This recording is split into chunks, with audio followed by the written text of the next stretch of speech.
Ladies and gentlemen, the game of chess is closely associated with intelligence, mental capability, and critical thinking. But not in this video. In today's video, I'm going to throw all of that out the window, and I'm going to show you a brand new chess opening for you to test run called the Egg. The Egg. E-G-G. The Egg opening. You can play it with white, you can play it with black, and the Egg is kind of a gambit in the sense that you are going to be inflicting tremendous psychological pressure and emotional damage to your opponents after you defeat them. And if you lose, well, you started the game with a little bit of a handicap. I'm going to play 3 games today against my subscribers. Shout out to them for volunteering themselves. They have no idea what they've gotten themselves into. I just asked for volunteers for Blitz, and I'm going to show you how to play the Egg. If you clicked on this video with the intention of becoming a grandmaster or a world champion, yes, sorry, that's not going to happen. but we are going to have a lot of fun. And you can test run this as much as you'd like. All right. The first game, this is actually against a moderator of my channel. Shout out to Vlad. This person is 1800, okay? And I'm starting with E, and I'm going to play G, and then I'm going to play G again. Unless that happens. You see, if your opponents develop in a way where they covered that square, you might need to add an H-pawn before you do it. You could play the Egg Gambit, which is G4, but it's E-G-G, the Egg. This will be like the Egg, so I'm going to play this. I'm trying to play the Egg, Again, if my opponent had not played this move, wow, that's extremely disrespectful. My opponent is trying to stop me from playing the Egg. That's wild. Y'all clicked on this. My opponent had no idea what they were trying to do, but I guess that's what happens when you get an 1800. Well, if they play H5, the good news is you're still going to learn something. I'm not going to exactly get the Egg, but they have wait, now I can just play the Egg again. It just blocked this. Okay, I'll do it. Maybe that was on purpose.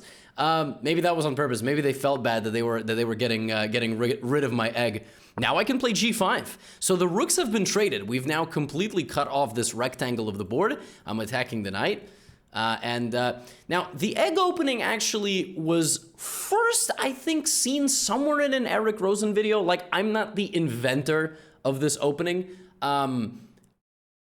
It actually, the way it came onto my radar was by a good friend of mine has a student, and that student told my friend. And I was like, oh, that's really funny. This opening looks hilarious. I might go test run it. And then it turned out that it was like deep somewhere in a viewer challenge on an Eric Rosen video. So maybe that viewer in Eric Rosen's video invented the Egg. That might be the whole lore.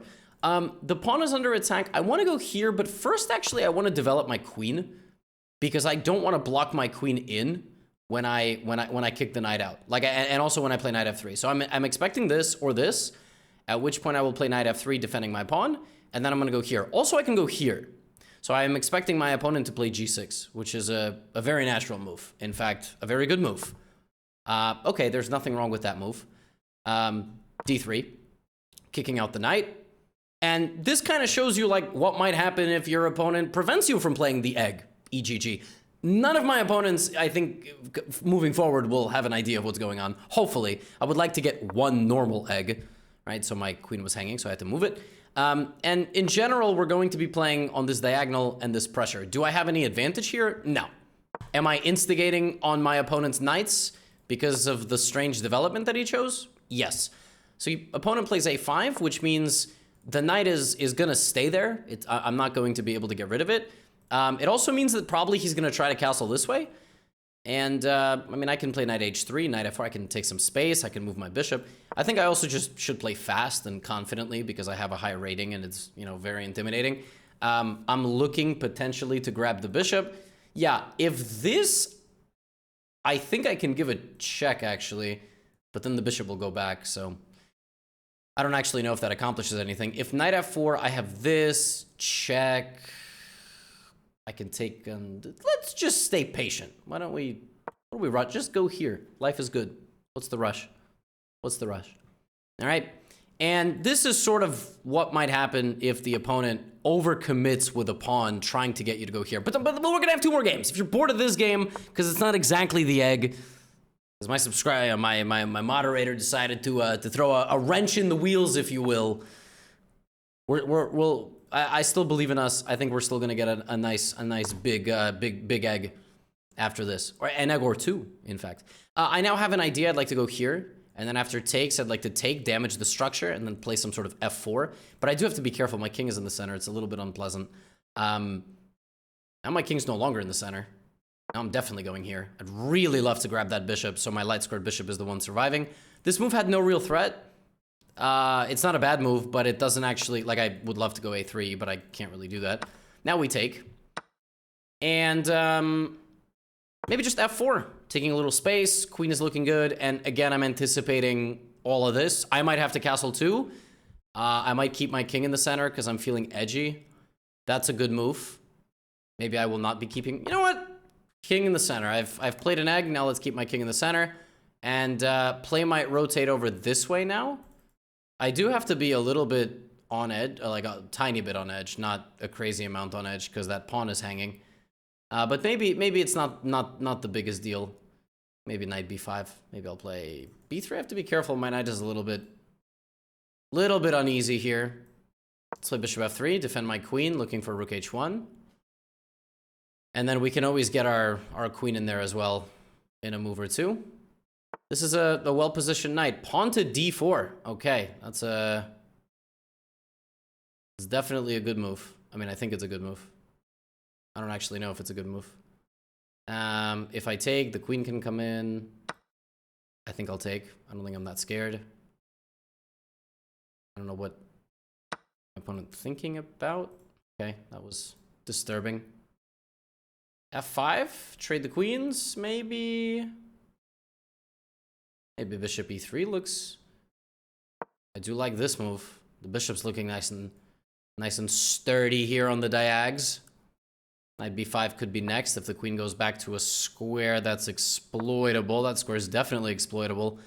Now I'm gaining a little bit of steam, a little bit of momentum. I'd love to go here, but then this. So I might bring my rook. Might also go here. Let's see. Now the egg power is showing. The diagonals are looking good. c3, kick out the bishop. Bishop here, I just push. Take as much space as I can. Yeah, I'm liking this. I'm picking up a little bit of steam now. d4 shutting down e5, looking good. Nice big clamp. We blocked our bishop, but it's okay because we needed to defend our center. Now I can grab the bishop. I can get the bishop pair, which I do like.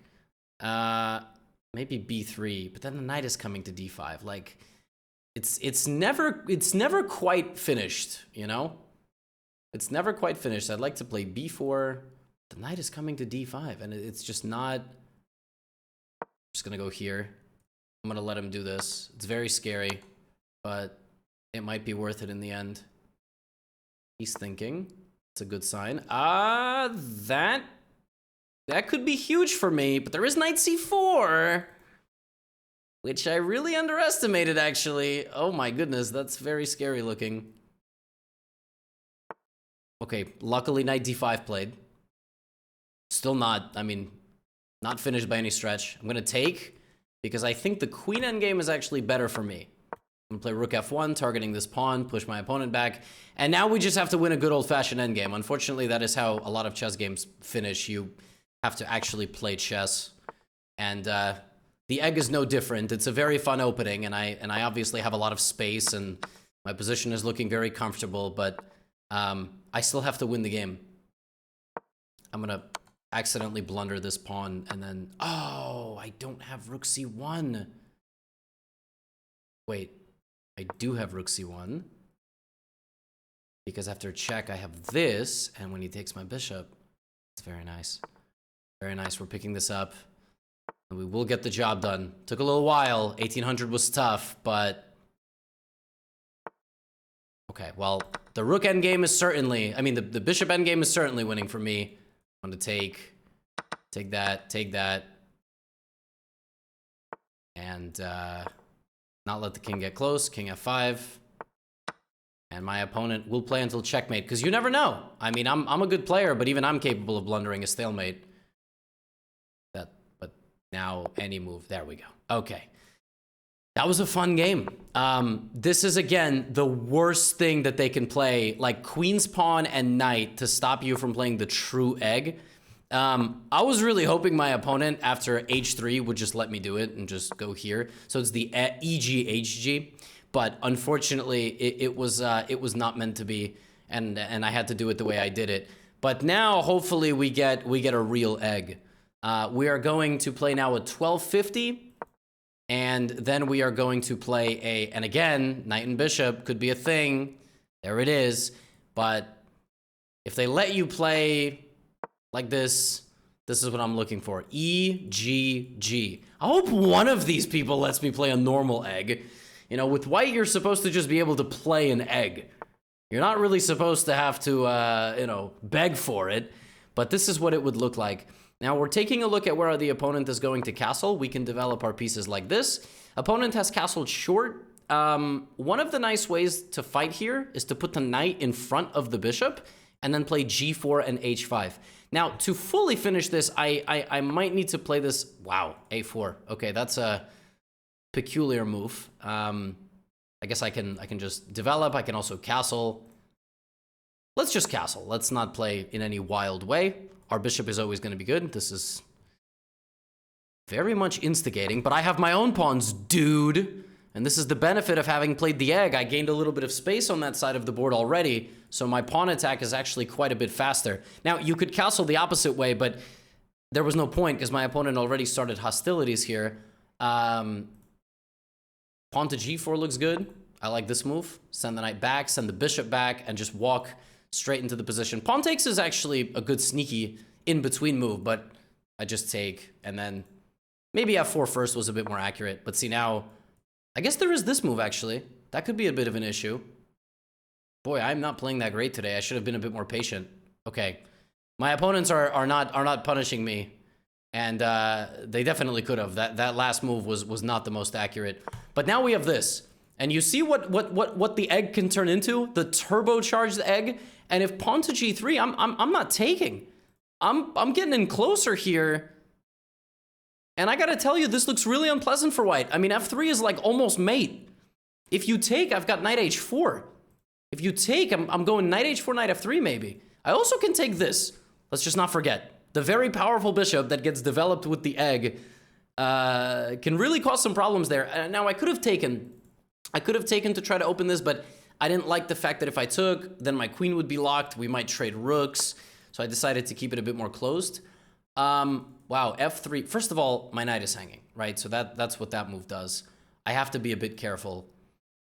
It's a good move, clever move. F3 is not a mate. It's a good move, but it's not delivering a checkmate, unfortunately. So I probably should reroute my knight. This looks like a good idea. Or come back, or sack my rook for absolutely no reason because I'm trying to win this game in a highlight reel way. But that's just not a good move. Maybe I have to go back. E5 is a great counter move. I have to think about it. Maybe I take. I can take, but then we're gonna trade, which is something that I didn't really want. I really don't want to leave the position. Do I have to leave the position? Can I sack my knight? Should I sacrifice my rook? It's not a move that I'd really like to make. So I'm gonna come back. Let's see if my opponent finds queen c2, which is another really smart follow-up, which would target my knight on g6. Okay, opponent takes first. I'm not a huge fan of that. I kind of liked that the pawn was blocking a lot of my movement, but to each their own. Queen c2, I might have to throw in this move. And also now I can play rook f6, which was a move that I couldn't really play on the last move. With the pawn gone, I can play that move. I've been thinking about this, but I thought this just facilitates what I want, right? Like, I've been talking about getting this pawn to, it's just game over. I just go back. Oh, my opponent succumbed to the pressure. E5 was a great move, but then unfortunately they followed it up with a catastrophic plan. That knight was an anchor. That knight was stopping g2 mate for now. But now this is just game over because queen h3 is coming. And, I mean, my opponent has to move the king and play rook g1. That's the only thing they can do. They have to move the rook and then try to protect against this because there's no way to stop that. And in the meantime, I'm going to take this, which is a fatal loss of material, unfortunately. Yep, queen h3, and that's just game over. That is just a forced checkmate. I don't even need to sack my rook. So this is how the egg attacks, all right? I could have done it in a more controlled way, and we are going to analyze that. Sometimes again, I'm playing lower rated subscribers, and I'm thinking, okay, it's gonna be a little bit easy. I'm not taking their rating maybe as seriously as I should. And then they find exceptional moves. This is just a sacrifice to try to give me another check. I didn't have to take, I could have played king h8, but you never know when you'll need an insurance policy. And that mate is unstoppable, but you shouldn't pre-move it because queen f3 is the last thing that this is a safe pre-move because, taking your own pawn is not actually possible. And that's game over. I mean, there's just nothing here. That plan of moving the knight into the game was bad. And we are going to analyze. I'll just play rook f5. And I told you, don't pre-move mate. Now you can pre-move it. All right. So a couple of moves ago, like this move e5 was just a fantastic counterpunch. And I had to leave the territory. And if my opponent had played it a bit more accurately, life would have been good for them. Of course, the computer always likes it's going to give the egg an advantage, right? Like it's like a 0.8 opening for white. It's just always better for white. But by the middle game and me playing f5, I actually completely reasonably got back into the game and I got a position where I was better. I should have been more patient here. I should have defended my pawn like this and kept the center locked. A closed center benefits the attacking side. Actually, we saw in this game what happens when the center isn't closed. This is possible. This is actually a perfect example of why you need to close the center before you attack somebody, all right? I didn't, and in this game, my opponent made a very quick counterplay measure, but then after that, this was incorrect, and this was even worse. And then here, if my opponent had gone back to e1, I'm not much better, but my plan is the same. Knight c6, get in here, and a permanent attack is brewing, where it's very difficult for my opponent to move. So we actually saw in this game how the egg, which normally is EGG, got a position like this and wasn't even that bad. I mean, I finished my development, and then I created a same side pawn attack. And like, I gotta tell you, I was equal, right? I mean, you can play like this. Yes, I'm a higher rated player playing against subscribers, but I didn't do anything insanely out of the ordinary, and my opponent found a really nice countermeasure. So I like this. I mean, the way we got this position, same side, big attack, looking really, really nice. And obviously, opponent fought back. I should have taken them a little bit more seriously defensively, but e5 was a phenomenal move that caused me some serious problems.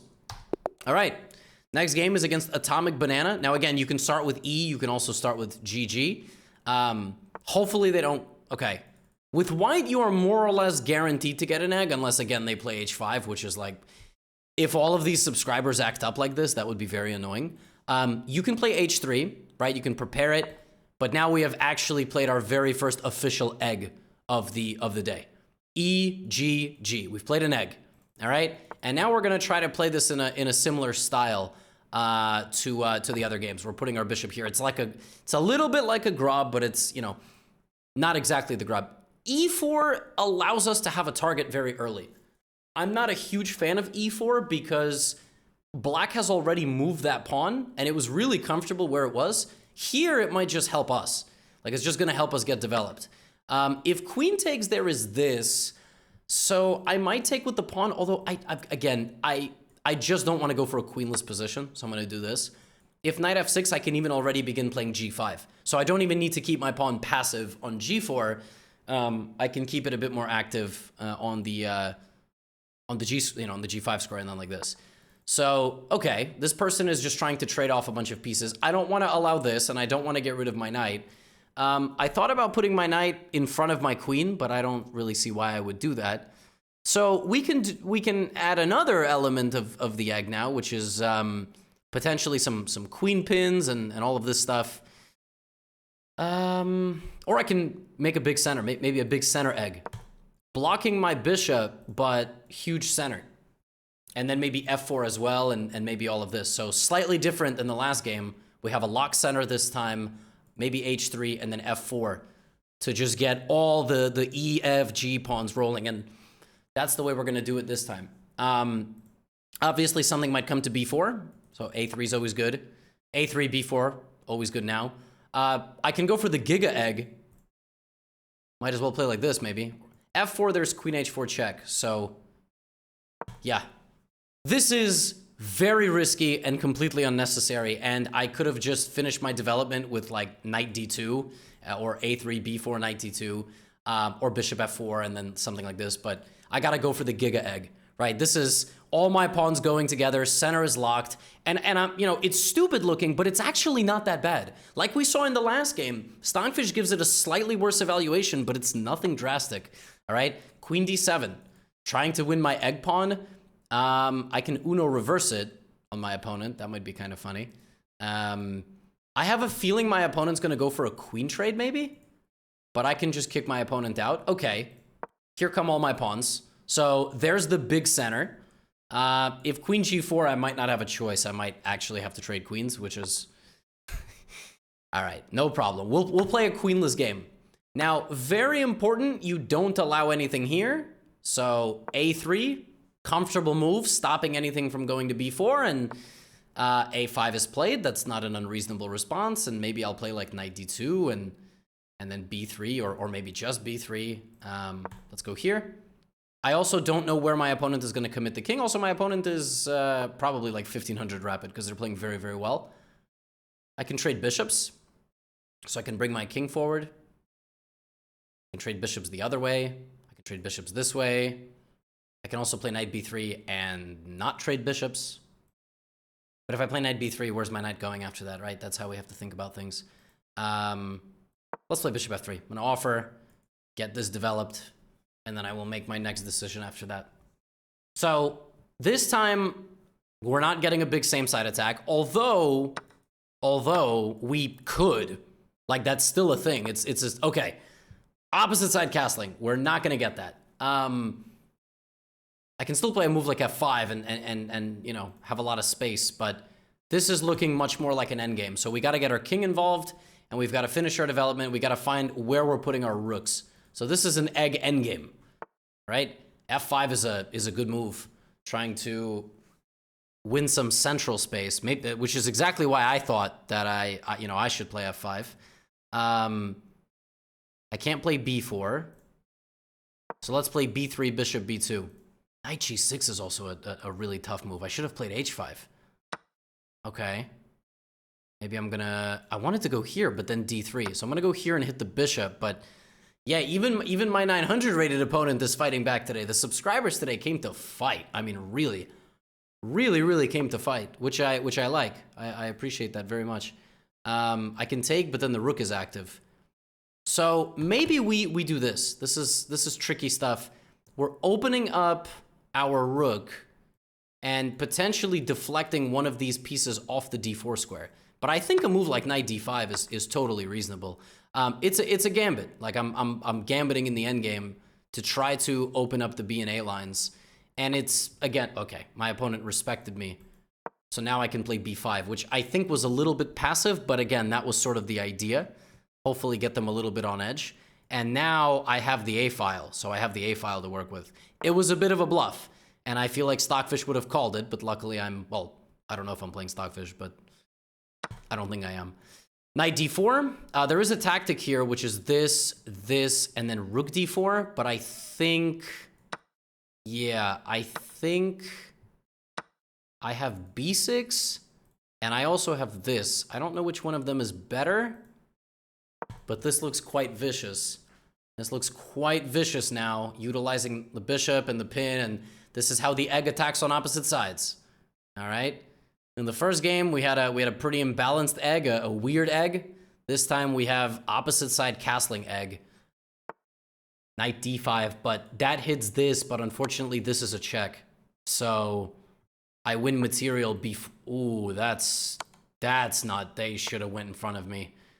Now I can just pick up material, hit a couple of these, they gotta go back. Yeah, Chess is hard. Yeah, unfortunately, we're gonna deliver the goodies here. I think Queen C5 was Queen C5 was mate in 1. There we go. All right, let's analyze. That was a fun one. Thank you for the game. Again, G4, clearly not a good move. It's going to be slightly worse according to Stockfish. However, E4 gives some good chances back to me, and D4 is already allowing me to consolidate how I want. Like, the computer likes this setup a lot. It likes H3. If this, even F takes is fine, but bishop takes is also good. And we saw these bishops in game 1 come alive, and then knight here and knight and bring my rook out and everything. I did it this way, and I tried to create the Giga Egg. Even this, according to Stockfish, is not even that bad. Queen D7, G5, and in this position, F4 was too much. I mean, F4 was just a little bit too aggressive. I obviously should have focused more on development, but I decided to show like how you can play. This is a great move and a really annoying move because I didn't want to allow the queen to just be here. It's a huge pain. It's very annoying to deal with. I can't get rid of it. Maybe I would have had to play like F5 to try to trap the queen, but yeah, it's a bit silly.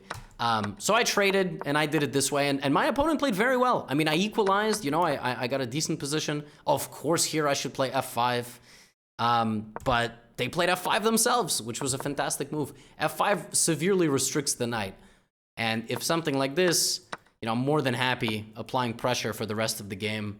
And this is, again, we saw in the last game how my massive pawn cluster moved forward. In the egg, when your pawns get rolling like this, you actually can get some very serious positions. So this was a real egg. This was EGG. There was no H in the middle to prepare it. But the H pawn is super useful in a lot of these positions, as we've seen, either to play a bit more passively and just have a very strong bishop, or like the way it did in this game, which was helping me expand with all of my pawns to try to create an attack. Now, is this like good chess, and will the egg get played at the World Championship or the candidates tournaments or anything like that? No. At the high level, this opening allows a very quick advantage to the opponent. But the problem is, for 99% of chess players, they don't exploit this opening in the right way. Even people at my level, I've played blitz games against 2700s, they very frequently do dumb things, and they do not exploit this opening in the right way. And if you just play a couple of natural-looking moves, like knight f6, for example, after something like g5, white just gets a very comfortable position and is no longer worse, and it's just an exotic and slightly different way to play chess. So, my friends, I'd like to introduce you to the egg. That is literally it. Sometimes you need to play h3 to enable it, or else you're going to lose the pawn. Get your bishop on this diagonal and do your best. Sometimes you attack with the bishop on the queen side. Sometimes you create huge same side attacking possibilities, as we saw. Sometimes it's opposite side castling, and there's all sorts of weird dynamics where you can create attacks. Sometimes your king stays in the center. Sometimes it castles even into the expanded pawns. But in short, that's the egg. Now get out of here.